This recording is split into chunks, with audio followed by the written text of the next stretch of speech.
अस्सलाम वालेकुम स्टूडेंट्स, कैसे हैं आप सब? ठीक ठाक हैं? आप देख रहे हैं चैनल सर वकार वहीद। हम वीडियो बना रहे हैं एएसएफ के पॉइंट ऑफ व्यू से। 2 पार्ट्स बन चुके हैं, तीसरा पार्ट बन रहा है। अब एएसएफ का बारे में थोड़ी डिटेल में डिस्कशन कर दूँ। पहला पॉइंट ये कि अब आपने क्या कहना है। अब आपने सबसे इंपॉर्टेंट चीज़ सर्च करनी है, वो है अपनी एजुकेशन के बारे में फुल डिटेल।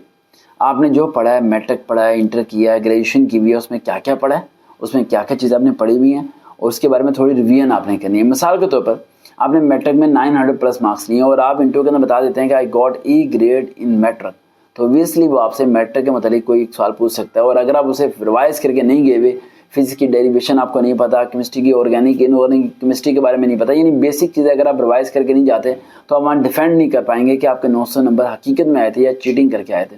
तो इस चीज़ को करने के लिए आप थोड़ी सी अपनी स्टडी को क्या करेंगे, रिवीजन करेंगे।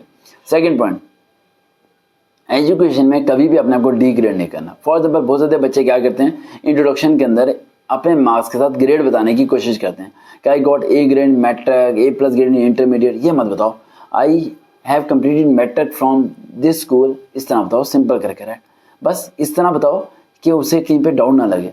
अगर आप मार्क्स की गेम में डालोगे या आप ये प्रूव करने की कोशिश करोगे कि पीछे जितने स्टूडेंट्स बैठे हैं, कैंडिडेट्स बैठे हैं, वो आपसे नालायक हैं और आपके नंबर भी अच्छे हैं और आप उनसे लायक भी हो और ज़हीन भी हो, तो फिर इस बात को ज़हन में रखें कि आप जो उनसे इंटरव्यू का पास नहीं कर पाएंगे, बल्कि आप फंस जाएंगे। वो आपके नंबर्स के मतलब कि आपसे सवाल पूछना शुरू करेगा, आपको कंफ्यूज करेगा और वहीं पे आपको फेल कर देगा। तो काइंडली अपनी ग्रेडिंग को इंट्रोडक्शन में ऐड मत करें, सिर्फ अपने मैट्रिक की, इंटर की डिग्रीज के पॉइंट उसको ऐड करें कि आपने कहाँ से की है, कौन कौन से ईयर्स में की है और आगे फ्यूचर आप क्या करना चाहते हैं। बहुत ज़्यादा बच्चे एजुकेशन के बारे में ये सवाल दिन में लेके आते हैं कि मैंने स्टडी स्टॉप कर दी क्योंकि फाइनेंशियली प्रॉब्लम था। ये जवाब बहुत बड़ा गलत है और मैं कहता हूँ कि बड़ा चीप आंसर है कि आप ये कहते हैं कि मेरे घर के हालात सही नहीं थे इसलिए मैं पढ़ नहीं सका।